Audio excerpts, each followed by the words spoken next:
Good evening, my name is Ben Frazier, and this is Liberty University, and it's my interpersonal communication project. Now before we start off, I want everybody to understand what communication and what listening actually entails. Now communication entails a continuous, complex, collaborative process of verbal and nonverbal meaning making.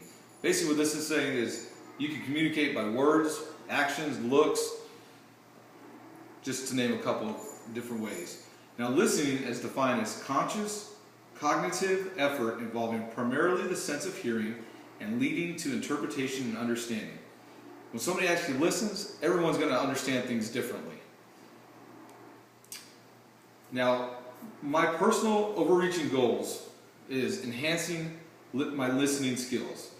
And some of the ways is I want to do that, I want to listen as if I want the person I'm going to listen to the person speaking just like I would want them to listen to me speak. It's more of a respect type issue.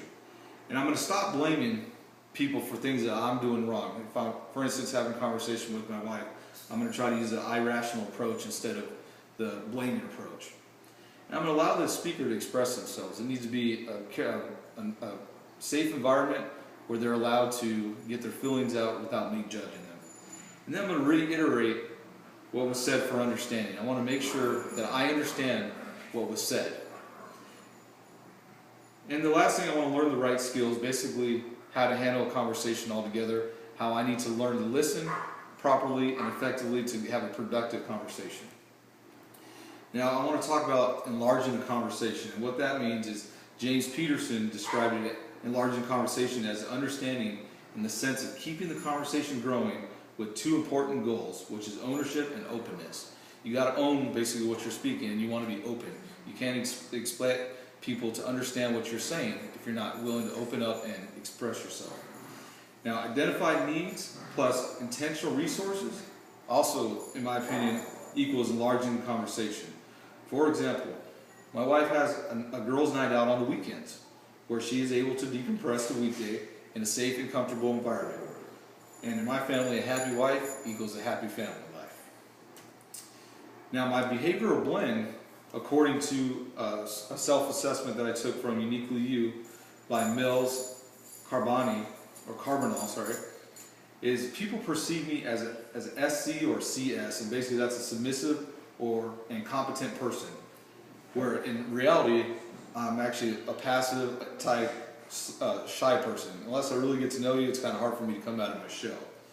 I'm also, people also perceive me as a high S or a low S, which is also submissive and sweet, which I don't know if I'm really sweet, but how I actually am, or my true self is, I'm not very patient and I'm reserved.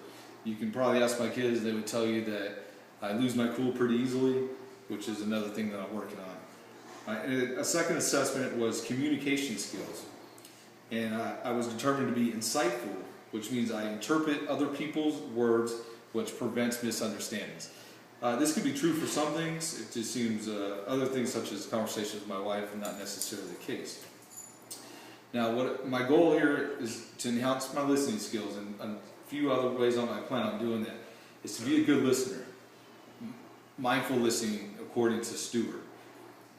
I want to be patient. Patience shows that you respect the other person, you allow them to speak, you allow them to say what they need to say, and I would give them my undivided attention while minimizing any type of barriers that are present. And then once again, I want to repeat for understanding and make sure I understood exactly what was said. Now, there are some positive things there's some things that are positive influences in supporting a good understanding. Now, the first thing is supportive language. I want to point out successes, positive reinforcement, and accomplishments. This is going to continue, or this is going to keep me going as far as trying to better myself, understanding the conversation. Now, my pastor, Steve Esbury, at church one night, he talked about living in faith, not fear. And Hebrews 11:1 says, "Now faith is confidence in what we hope for and assurance about what we do not see." So basically, I need to have faith that God's going to give me the tools to do what I need to do to become a better listener. Now, there are always negative things in just about everything. And some of those negative things are the use of all-inclusive words that I tend to use, such as, I always do this, or I never do this. Basically, there's no point they're false most of the time. I also downgrade myself, or more likely my wife, when I'm having conversations. And I used to